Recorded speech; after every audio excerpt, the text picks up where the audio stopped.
ये जो घटना है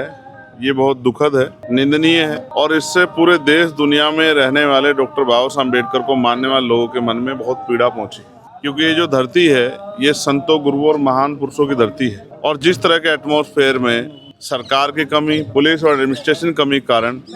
इतना बड़ा धक्का जो है यहाँ हुआ है, भारतीय संविधान को जलाने की कोशिश करना, उसकी प्रति को, कि यहाँ राष्ट्रीय ध्वज का भी एक हिस्सा था जिसको जलाया गया है, और बाबा साहब अम्बेडकर के स्टैचू को तोड़ने का प्रयास करना दुखद है। इस पे सरकार ठोस कार्रवाई करे। और मैं तो केंद्र सरकार से कहूँ, पूरे देश भर में जहाँ महापुरुषों की स्टैचू लगी हुई है, जहाँ इस तरह के स्थल हैं,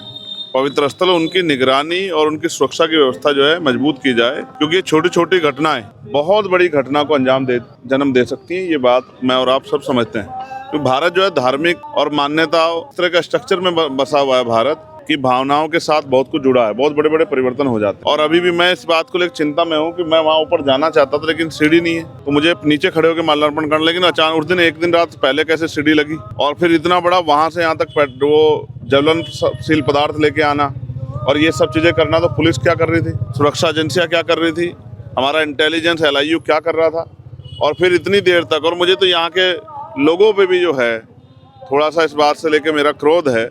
कि उसकी वीडियो बनाने की वजह उसको चक्कू ले लेना था तत्काल ही। जो बंदा इस तरह की हरकत कर रहा है कि सेंटिमेंट खराब करने का काम कर रहा है, माहौल बिगाड़ने का काम कर रहा है पूरे प्रदेश का, देश का,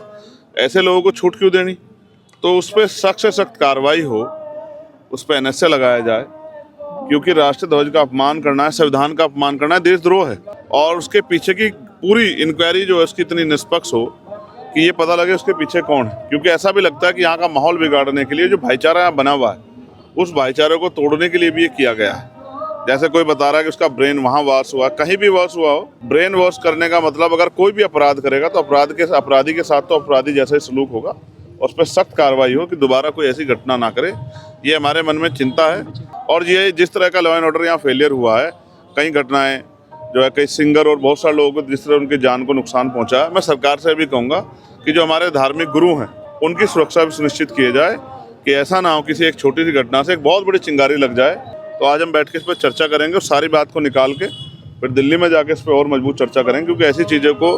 रोकना पड़ेगा, भविष्य में ऐसी चीज़ें ना हो। जो लोगों की मांग है, और क्योंकि लोगों में गुस्सा है, लोग उबल रहे हैं, लोगों के मन में इससे पीड़ा पैदा हो रही है। फिर ये पार्लियामेंट के समय मुझे इसलिए आना पड़ा क्योंकि लाखों मैसेजेस, सबकी इच्छा थी कि आप जाके देखें, क्योंकि पंजाब जो है ये किसान मजदूर एकता का, शक्ति का स्रोत रहा है। और यहाँ से अगर इस तरह की चीज़ें हो रही है, वो भी फिर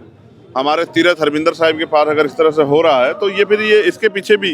कौन है, उनको उसकी जानना, उसकी फेर जांच हो, इसकी मांग भी सरकार से होनी चाहिए। मैं सरकार को मेमोरेंडम भी एक दूंगा